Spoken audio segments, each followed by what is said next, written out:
pinaka-weird na eroplano dito sa Thailand.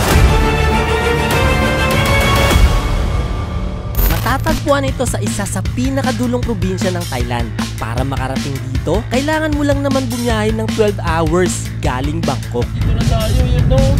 Wow! At pagdating sa lokasyon, ito agad ang sumalubong sa amin. Grabe, laki! Isang napakalaking eroplano sa gilid ng highway.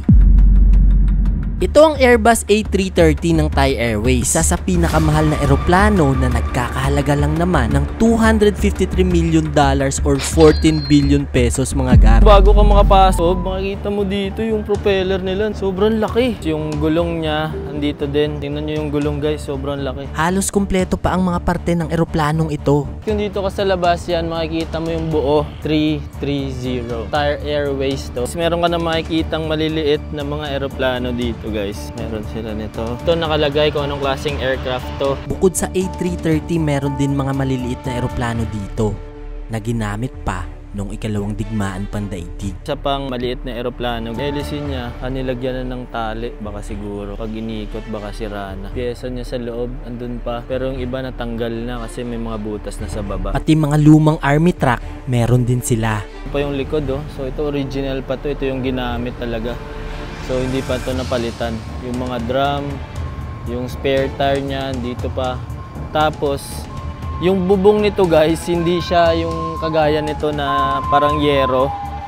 Hindi siya ganito. Yung bubong niya dati is ganito pa. Ito pa yung original. Binapreserve talaga nila guys. Na-curious ako kung anong meron sa loob ng napakamahal na eroplanong to. Kaya tinanong ko kung magkano ang ticket dito. At nagulat ako sa sinabi nilang presyo.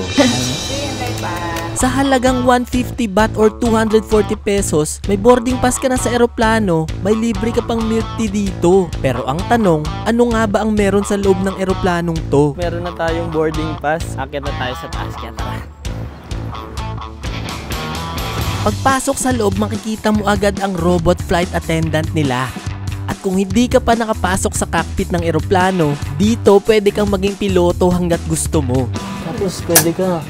Meron din silang uniform dito, pwede niyong suotin. At pwede kayong magpa-picture daw dito sa loob ng cockpit. Sobrang ganda at halos lahat ng controls nito andito pa. Yung ibang controls dito gumaganap gaya nito. Yung rounds niya. Yan.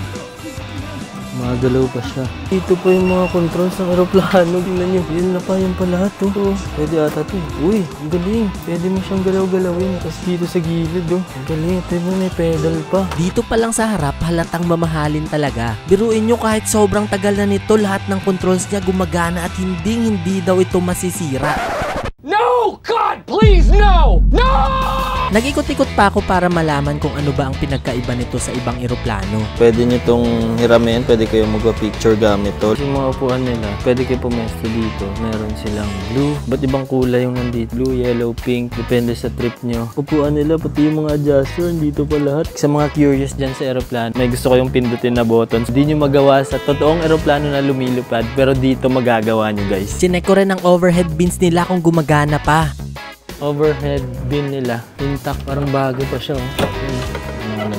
Pull up. Hindi ko alam paano siya buksan. Yan, saka ito. Yan, dito pa lahat yung mga button. Ang galing. Hinanap ko ang lavatory room nila para tingnan kung malinis ba. Kaso pagbukas ko, yung lavatory nila, tingnan natin kung pang eroplano. Ay, hindi pala. Pero ang pinakakaiba sa eroplanong to ay meron itong cafe sa loob.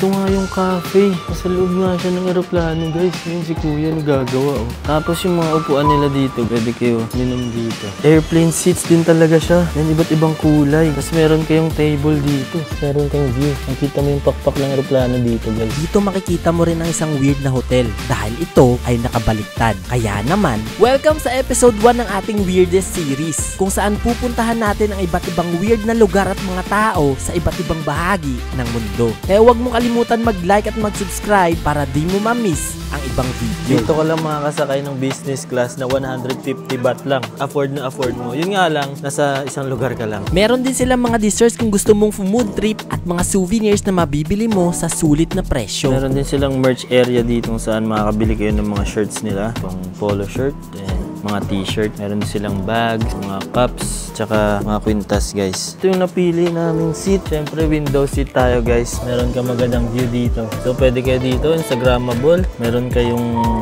kape dito, tapos picture kayong ganyan. Hindi kompleto yung tour natin kung di natin titikman siyempre yung drinks nila dito. Check natin kung masarap. Para sa akin, 9 out of 10 dahil hindi bitin ang binigay nilang inumin.